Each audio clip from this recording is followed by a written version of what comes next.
All right, ladies and gentlemen, this is Lawrence, the president of Success Builders Group. Today we have our special guest, Mr. Ghazi, the president of Architecture Honor Society and also fifth year architecture students. So, me and the rest of the people would like to know a little bit more about you, Ghazi. Sure. Well, hi, Lawrence. Thank you for having me today. It's an honor for me coming and talking about my journey. Just a little background. Again, my name is Ghazi. Also, my last name is Ghazi, as you could tell, but it's a little story. We could talk about that later. Background. I'm originally from Iraq, born and raised there. Then after the war, me and my family migrated here to the US. Ever since I was a kid, always wanted to do architecture school, become an architect, and I'm working toward on that path, and hopefully I could achieve it. I'm almost there. I'm going to be graduating pretty soon, in almost 6 weeks. And a little background about me.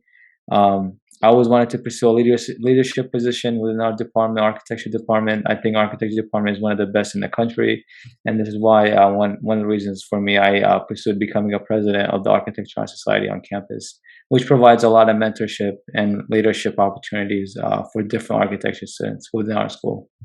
Yeah. I met you. I met Ghazi Mhm. last weekend at an architecture event in Los Angeles. It was a huge event. All the biggest companies Mhm. um, in the U.S. as well as the world coming together and inspiring young talents and young professionals to become great architectures. Mhm. While I was walking around, I was actually looking for Kapali boots, and it took me a little Mhm. bit, but then I found um, Kapali boots, and I was so proud of our organizations. I was so proud of our school. I see these amazing individuals, just like Ghazi and Mhm. some of his colleagues was there. So let's dive into your passion. Okay, let's. Sure. So why architecture? Why do you pursue why architecture out of anything? Well, just to be honest, in the beginning, when you come from, I guess, a Middle Eastern family, there's always a standards, or any Eastern family in a sense, that you become a doctor, you become an engineer, you gotta have to do something or produce a career in your life. And one of the things I looked at, obviously, I was a kid that played with Legos. I was a kid that was fascinated with buildings. And I guess that's what kind of inspired me to become an architect. True story. When I was a child, 7, 8 years old, I didn't know who made buildings. I actually thought interior designers made building or design buildings. They could design buildings, but actually, architects is that the true terminology, or the true profession for making art buildings. This is one of the things that inspired me. And when I started school, I was looking for an inspiration or someone that could really encourage me and tell me, yes, I can make it out there. Because you look at architects and you see like all of these pretty popular European American architects throughout the history, throughout the 19th, 20th century. And you wonder, like, well, is a guy like me coming from Iraq can ever make it? I'm not trying to say I want to be a popular architect, but obviously I want to reach success. I always work towards success. Um, and one of the people, I don't know if you ever heard about it, I think people who are usually familiar with architecture know a lady named Zaha Hadid. She's actually an architect. Same thing, born and raised in Iraq. You can look her up. Later on, she migrated to the UK. That's where she got her master's degree. And from there, she became the most popular female architect in the 21st or the 20th century. Unfortunately, she passed away a couple years back. But I think, to be honest, she became the most known female architect in all history because of her projects. Very cool projects, unbelievably engineered. And this is one of the reasons that kind of inspired me to really push through it was difficult, but it kind of pushed me to become who I am. And this is one of the reasons why I want to do architecture and go after it. And hopefully we keep going from there. Wow. Well, Hmm. such a great journey you have. Hmm. Hmm. When I the first time I look at you, Hmm. I know this guy is so passionate about architectures and Hmm. almost every Hmm. single things that he talks Hmm. about. Every single words that you say makes sense to me. And since you're talking about Iraq and where you were from, Yeah. I know there's a lot of students who will be watching this video on YouTube right now, from our Hmm. school or anywhere in the world, Hmm. would want to know your experience as an immigrant coming over here. was it hard to, like blend in, or was it Mhm, like an mhm. how was it like to you? Definitely.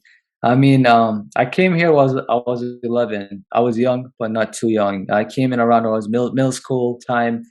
A lot of people, when people turn teenagers, this is the time when you, as a child, this is like your prime time, your teenage years. And me coming into a new country, new society, new language, I almost didn't know the language at all. I spoke very little English, and it was difficult at the beginning. I'm not gonna lie. As a child, I was very difficult. I did get bullied, unfortunately, growing up because I was the immigrant that didn't know English that well, and it took some time for me to blend in within the culture, the people, the society. Um, One of the things that always pushed me, to be honest, is how hard my parents worked just to get us to the U.S. It is not easy. It is very difficult coming to the U.S., especially from the Middle East, from a country that was. I mean, if you look at the history of Iraq, it was a very prime country. I mean, we take. I mean, people like me were from there. We take pride of our ancestors or our origin, call ourselves the people of Mesopotamia, the people who created civilization, and that's we talk about it. I mean, you even notice me, even my Instagram page, I'm always like talking about my country, and people get really sick of it. But I'm trying to really show that we're not just people living in tents in the middle of a desert. We actually have a civilization. We have cities, we have technology, we have all that stuff. And yeah, going back to how it is, how difficult coming here, it's not easy, like I said, but with hard work, correct mindset, and obviously the support of family, you could always achieve it. And like I said, look at it now. I'm very grateful to be leading an organization within the architecture department, and very grateful to be getting an architecture degree, an accredited architecture degree here in the U.S. Wow, that's an Mhm, incredible, just mhm, incredible, journey you mhm, have. How mhm, you managed to, go through mhm, all of those things. mhm, When I hear about, bullies and making fun of your accent and things like that, I mhm, experiencing mhm, things like that when I mhm, first came over here. mhm, mhm. When I all I know is like, speaking Vietnamese, and I was it was hard for me to learn English, and it took me a little bit, but Yes. I went through, and I totally understand like what you've been through. So okay, so let's talk about a little bit about you, okay? So let's go with like, what do you like to do, like in your free time? Like, what do you like Mhm. to do? Definitely, definitely. I mean, the main thing, if you truly know me, in my free time, I like soccer. I like European soccer. Actually, matter of fact, I was looking into it today. I realized that Iraq and soccer in Iraq is very popular, and this was passed down from my grandpa to my father to me, and this is one of the reasons I'm a big fan of Real Madrid, Spanish European soccer team. Like I said, my grandpa was a fan, my father is a fan, and it got passed on to me, and it just kind of runs in the family. So my free time, I like to watch their games. I also like I used to game a lot before college. To be honest, I used to play a lot of video games. But now in my free time, I only play like FIFA. Like just that's like the only game I play. I like to explore. I like to travel. I like to go in new places. And obviously architecture, man. I mean, we live in on the West Coast, California. There's San Francisco. There's LA. There's San Diego. There's an unlimited amount of architecture inspiration buildings you could always go to and discover. And this is one of the things I like doing in my free time. And obviously spending time with my family. I'm very grateful for that. So this is one of the things I like to do in my free time. Wow, that's Mhm, mhm, that sounds, it sounds just like mhm, me. mhm, I love soccer. My favorite team is mhm, Manchester mhm, United. I mhm, love playing mhm. FIFA, and there was a time when it became an obsession. It wasn't good. Yeah. Mhm, So so now I mhm, reduced that, and mhm, things got a little better. mhm. But so you talk a lot about Iraq. You're very proud of your country, and I Yes. love that. I love that Mhm, about you. Many people come over mhm, here. I'm not trying to say anything, but they come over here. They tend to, forget their mhm, past and things like that. mhm, mhm, Where they're coming from. They come over here. Oh, ultimately, mhm, become like an American. But you still love your countries, and you still keep your culture. Respect for mhm, you, man. mhm. So let's dive into that just a little bit. Just a fun questions I just want to ask you is, what Sure. is your favorite Iraq like food, like from your country? Like, what's your favorite one? Oh man. Huh. Name So name like three of them. Three of them. Okay, so here's the thing. So a lot of the Middle Eastern countries they all have kebabs, but it's kind of different within each country. I like the Iraqi kebab. It's just I know kebab. You probably heard just the meat with the skewer, like the usual thing they cook, they barbecue. So that's one.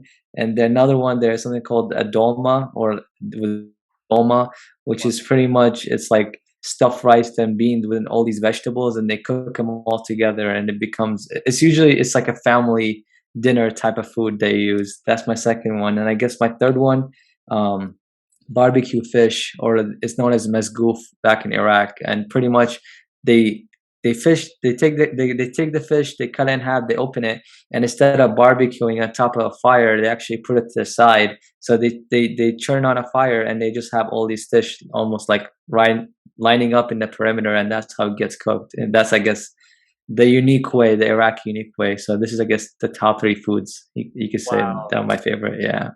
Man, I'm Hmm. like, like my Uh-huh. saliva is coming out my mouth right now because this sounds so good. I'm a little hungry right now. I'm not gonna lie with you. Definitely, definitely. I mean, if you ever go to San Diego, there is if you go to Al Cajon, and I'm not sure, but there's a really large Iraqi community down there, and there's a lot of restaurants, and it's way cheaper than like LA or Orange County. So if you're ever down there, check it out. Yeah, No, 100%. We gotta yeah, be going to grab, like some Iraq food. for sure, for Soon. sure, 100%, man. 200%. for sure, for sure. Okay, so let's Hmm. talk a little bit about educations. Okay, educations. What Hmm. what does education means to you? Like personally, Hmm. like Hmm. most Hmm. people, they think that they have like a traditional education is like elementary, primary, and then middle Hmm. school, and then you go to high school, and then you go to college. Yeah. What does it mean to you by education? Um, for me, education is the continuous learning. I mean, whatever profession you're in, I mean, a lot of people in high school they think, "Oh, I'm gonna just go to college and I'll be done and I'll be a doctor, engineer, whatever it is." But to be honest, you're always learning. You never stop learning because you always gotta adapt to new technology, new innovations. That never stop. Otherwise, to this day, we'll be riding horses and not cars if that doesn't happen. So education for me, you always gotta accept the mindset that you are a learner, no matter what it is. That's why I don't like to, I guess, be cocky or sound like, oh, I already know all the architecture in the world. I'm the best architect ever. That not cannot happen because you're always learning, no matter what profession you're in. You just gotta learn all the way until the age of 65. Whenever, even after you retire, you're always gonna be learning new stuff. So, and the best ones that can learn and adapt to new things are the ones that are gonna be successful out there. That's how I look at it. Wow, that's Hmm. that's such a great message. Hmm. When you talk about lifelong learner, it's Hmm. something that Hmm. I feel like every single student has to know. Hmm. Hmm. Right? That Hmm. there's no such thing as everything in the world. Every Of single course. day, like even currency too. It's depreciated every single day. Yeah. So you True. have to adapt. True. Why are you learning so hard? Why are why do you want to develop yourself every single day? Is because you want to adapt True. to the unstopped. Mhm. It's like unstoppable technologies that's a coming in. Every Mhm. single day. The Mhm. renovations, Mhm. the Mhm. elevations of the society is going crazy in the past few years, especially in the later on in the next like couple of years, especially with like EV cars, with like solar energy and things like that. Mhm. Definitely. Yeah. Okay. So let's talk about your profession. So it's currently your if I'm not correct, you're an intern at Greg Mhm. Midor and Associate. So how does that Mhm. like for you? You've been working there for 2 months. What did you learn from Yeah. in the past 2 months? Just to correct, I've been working there for almost 2 years now, so Oh, that's how two I've been years. looking. Okay, my Yeah. apologies. No worries, no worries. But yeah, I mean, Uh, just to give a little background, when I first started architecture school, I took on some on campus jobs just to build up my experience, and that kind of helped me out get the internship or the role I have today right now. I did join Greg Mido plus Associates, known as GMA, back in 2020, actually in May. That was around when COVID first happened, and a lot of people losing their jobs. But I was very fortunate. They do a lot of healthcare projects. Obviously, during the pandemic, healthcare projects they got to continue. They got to be in production. So they kind of called me. I met them at our annual job fair that we have in our department, and from there they kind of liked my personality, and that's how I got hired. And ever since I've been working with them, it's been really great. They're not a huge company. They're a small firm. There's about 10 to 15 people, 20 people max within the office. And I guess one of the great things about my profession or working at that firm is I got to see all sides of a profession, architecture, when it comes to the design, to the construction, to the engineering. And I worked with different consultants like mechanical, civil, electrical, and engineering, also contractors. I have seen it all. Like I said, I've done a design. I did the construction documents. I went on construction sites for construction administration, and I've also looked to. And one of the things that a lot of us don't really get to learn too much. I mean, we do have some classes when it comes to like contracts and the money side, the business side. But when you see in the real world, this is like kind of a blessing. So I kind of learned the business side of architecture, how hour rates work, how fixed fees work, how clients like to charge architects, how the contracts, proposals, all that invoicing, all that works. And this is one of the great things that I've learned. Wow, Mhm. that's amazing. You know, Mhm. you. My apology again. You know, I No didn't. worries. No, no, no, no worries. No worries. Don't worry about it. But Yeah. okay, Mhm. so let's talk about because you're in architectures. Mhm. You know, to me is you're a very experienced Mhm. person Mhm. in the architecture department.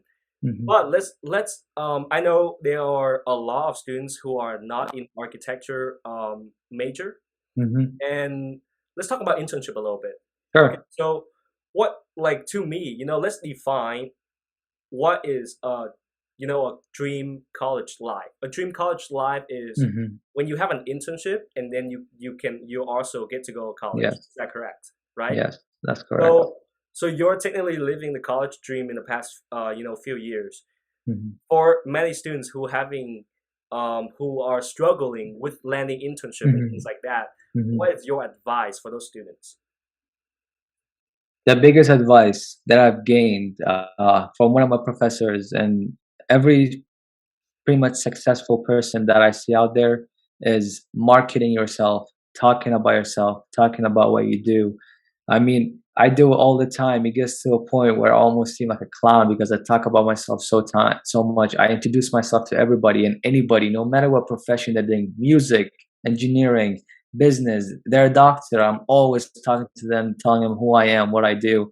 And this is the biggest thing when you market yourself. And that's how I landed my first internship. I went up to that table that at the job fair. I told them what about myself, what I do, what I could do, what I have to offer.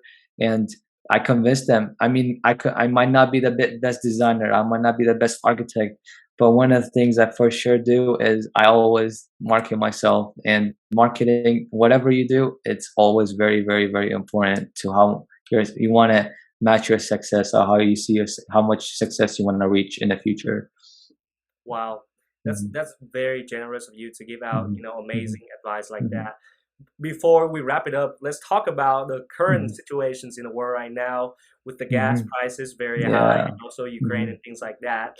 What do you Mhm. think is the future? What do you think is does how what do you think um what do you think it would affect the current students at Cal Poly right now with the situations like the Well, gas? definitely. I mean, inflation is hitting the entire planet. Everybody's going through it. I mean, and obviously, pandemic, wars, that always affects it no matter what.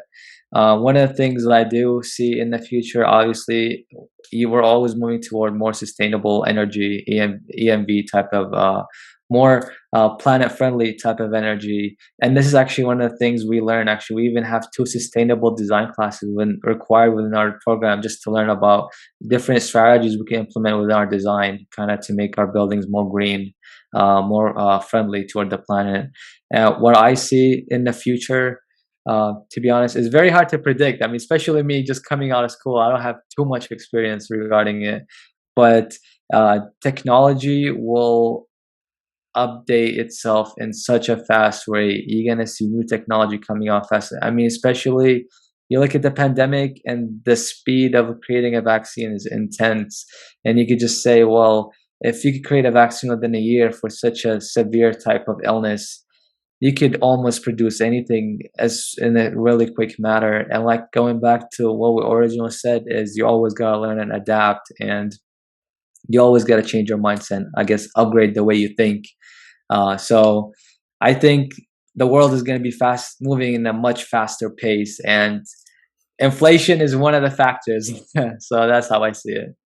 Wow, Mhm, that's what we really want to hear, and mhm, all your advices is so incredible, and I mhm, know mhm, 200%, not even a 100%, two mhm, 300% that mhm, students who are listening to this, who are listening and will listen to this podcast mhm, later on, will learn so much from you, as an mhm, individual and mhm, also your professions.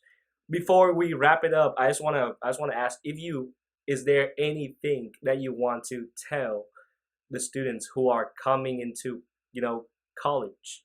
mhm, mhm. Any advices or anything that you want to wrap it up? Yes, of course. I mean, one of the things is when you go into college, I see a lot of students, they're very uncertain what they want to do. They go into different majors because of background, maybe their families, experience they had during high school or community college. And they're always like questioning themselves, is this the right thing to do? Is this what I should be doing? I mean, number one, always ask yourself, do you like what you're doing? Because if you hate it, I mean, you can fake it a year, two, three, but down the line, you're just gonna hate it. So you gotta like what you're doing. That's number one. And number two, you got to draw a plan for yourself. I mean, make a plan or even a plan B, a second plan, and just stick to it. Make sure you go through it. I mean, even if you, down the line, you're 4 years into the program, you're almost graduating, you hate it, you know what? Just get it done. Just get that degree.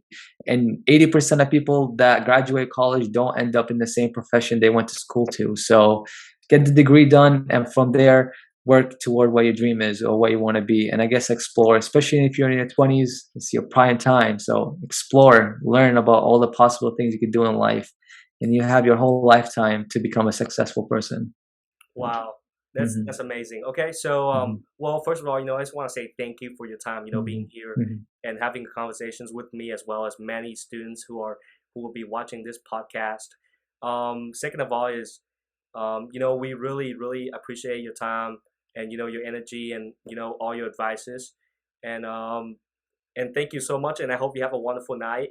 And also let's wrap this up. And this is our first episode as the Success Builders podcast proceed, and we will be releasing more episodes soon. Thank you so much, Lawrence, for having me, and I hope all the success to you on your podcast. 100%.